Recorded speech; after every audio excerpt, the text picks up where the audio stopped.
On va maintenant s'entretenir avec un médecin qui est appelé à intervenir, lui, très rapidement aussi, auprès des personnes traumatisées crâniennes. Je vous présente le docteur Jeffrey Hall, qui est neurochirurgien et professeur adjoint en neurologie et neurochirurgie à l'Institut et Hôpital neurologique de Montréal de l'Université McGill. Le docteur Hall est spécialiste du traitement chirurgical de l'épilepsie. Il est aussi membre du comité d'examen en neurochirurgie du Collège royal des médecins et chirurgiens du Canada. Bonjour, docteur Hall. Bonjour. Tout d'abord, comment se prend la décision de débrancher ou non un patient? Ben voilà, c'est une grande question pour le début. Je pense qu'il faut parler un peu de ce que ça veut dire vraiment le débranchement d'un patient. Moi, comme ma rôle comme neurochirurgien, je suis là pour la phase aiguë du traitement. Et puis, aux premières heures de le trauma, je pense qu'il faut faire l'assessment. Qu'est-ce qu'on peut faire? Est-ce qu'il y a une vision chirurgicale? Est-ce qu'il y a quelque chose qu'on peut se faire? Une sudorale, un caillou qui doit être enlevé, ou même dans les cas plus sévères avec plusieurs hématomes, des cas de craniectomie avec ce qu'on s'appelle une neuroplastie pour laisser aller le cerveau gonfler pendant une certaine période de guérison, etc. Ensuite, il y a des questions de traitement de pression intracrânienne qu'on s'implique avec l'équipe dans le soin intensif. Et puis, c'est juste pour vous dire que le neurochirurgien comme tel, on ne prend jamais une décision de débrancher un patient eux-mêmes. Ça fait toujours avec l'équipe qui inclut des intensivistes, puis les familles. Et puis, si jamais on peut avoir les idées de le patient actuel aussi, pour savoir leur aussi.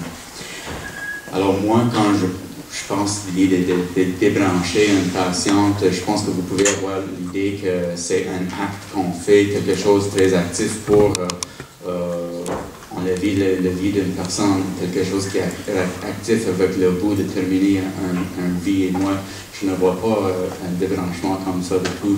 Je vois le débranchement ou un changement de soin, comme on parlait autrement, plutôt un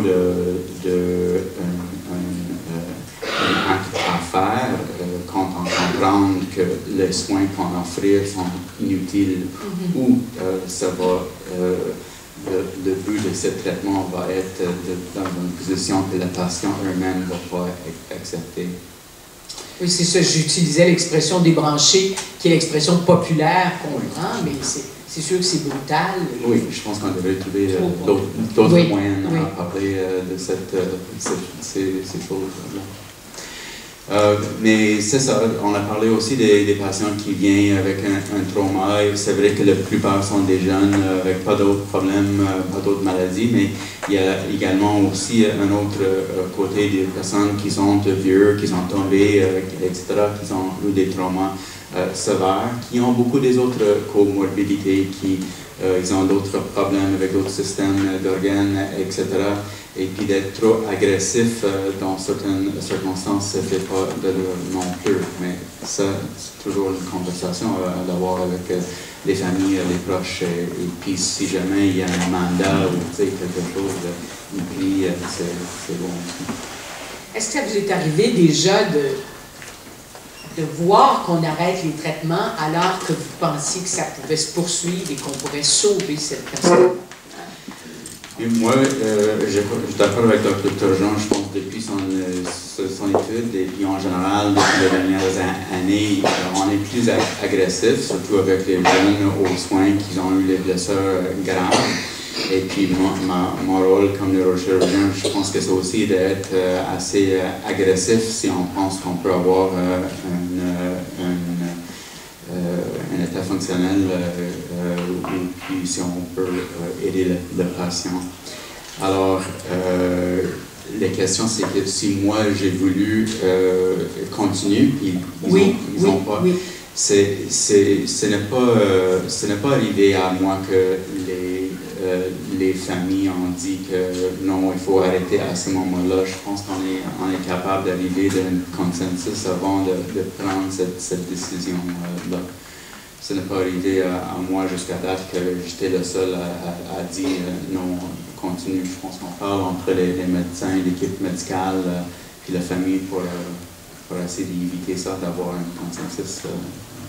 Et si on prend la situation inverse, sauver une personne qui finalement revient et a tellement de séquelles à porter qu'elle est déçue qu'on soit allé aussi loin dans le traitement, ou se dit qu'est-ce que ça vaut de vivre présentement avec le genre de vie que j'ai sans qualité. C'est une question très importante, je crois, et puis au contraire de l'autre, je peux vous dire que ça peut arriver. Je pense que si on... c'est déjà m'arrivé qu'une patiente, on a fait ce travail très, très fort pour aider à survécu, passer au travers tout ça, mais ils ont eu en fin de compte une difficulté avec la réadaptation ou la réintégration à la fin. Et puis, des fois, c'est pas une dépression ou ça n'a pas d'autres problèmes. C'est une question vraiment de faire un deuil, d'accepter peut-être que c'est pas comme c'était avant. Et puis, ça peut arriver avec les grands traumatismes, comme ça peut arriver avec les moyens ou même légers, les personnes qui sont atteintes d'une blessure, qui sont conscientes de là, c'est changer de vie et il y a une difficulté à réaliser. Alors, je ne peux pas dire que tous les cas, tout le monde est toujours content, mais je peux vous dire que c'est la grosse majorité qui sont contents. Et puis moi, en tout cas, peut-être c'est un peu bizarre, mais moi, quand je me promène dans la ville puis je vois quelqu'un qui a une cicatrice, une craniotomie ou quelque chose comme ça, j'ai une certaine fierté. Pas pour moi, mais pour les personnes. J'ai une idée de ce qu'ils ont passé au travers. Puis de voir le scénario qu'on a vu aujourd'hui avec la danse, la musique, etc. Parce que les personnes sont capables de faire. C'est mon courage de toujours être plus pas agressif, mais plus de leur côté, de lutter pour eux. Jusqu'où la médecine ou jusqu'où vous allez aller pour sauver une personne? Oui, je pense qu'en équipe médicale, on est là pour faire tout. On est là 24 heures, il y a une présence là 24 heures sur 24. Les médecins qui sont aux soins, les neurochirurgiens de garde, les infirmières qui sont là, ils vont faire tout. On va laisser nos familles au milieu de la nuit, on va faire tout ce qu'on peut.